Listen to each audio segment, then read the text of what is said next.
हे कशी सगळे ताट मोडीत उभारले ती मानावर करून अंगाला ताण देऊन.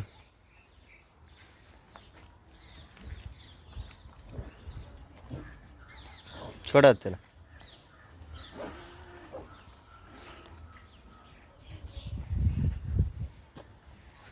शेवटी सिद्धापूरचा नजरच वेगळी रुबाबच वेगळा. चाल बी वेगळी. हा तिचा चाल म्हणा, चौकाचा आकार म्हणा, हा शिंगाचा फाटपणा, टणकपणा, तोंडाची लांबी, छत्तीचा आकार, काय नाही, काय अडचण नाही. तिला सगळं शोभणारं योग्य.